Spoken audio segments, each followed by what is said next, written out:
Hello everyone, I'm Kirtan Lee from Sri Venkateswara College of Engineering. Today we'll be discussing a few questions based on Indian Constitution.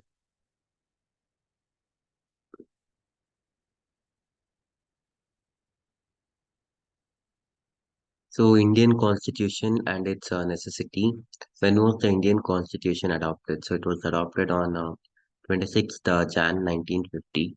The Constitution is necessary because it provides all of the above. It provides set of rules and regulations. It provides a framework for the distribution of powers between the different organs of the government.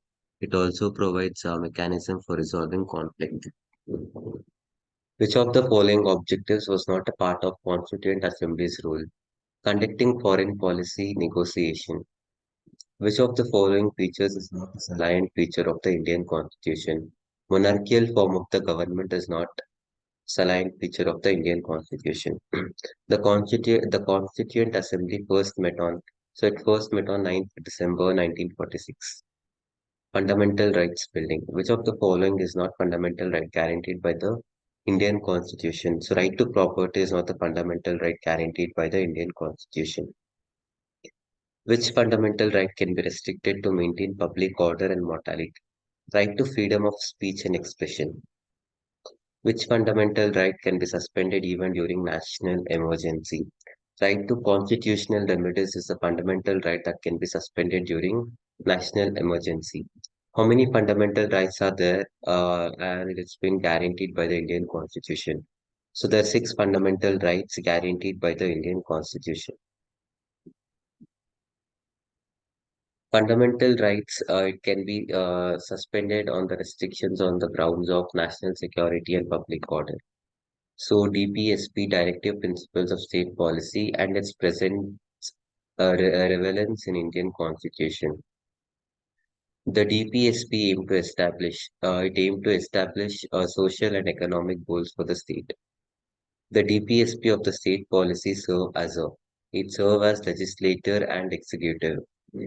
Which article of the Indian Constitution contains the DPSP? Article 36 of the Indian Constitution contains DPSP. The directive principle of the state policy are primarily the responsibility of the president. The directive principle of the state policy are classified into how many categories? So they are classified into four categories. So we'll be discussing a few questions on parliament. What is another name for the council of the states? Rajya Sabha. What is another name for Lok Sabha? Another name for the Lok Sabha is the House of People. What is the maximum strength of Rajya Sabha? So the maximum strength of Rajya Sabha is 250 members. As per the Constitution of India, how many number of seats are allocated in Lok Sabha? So 552 seats. Who among the following is the presiding officer of Lok Sabha? Speaker of India.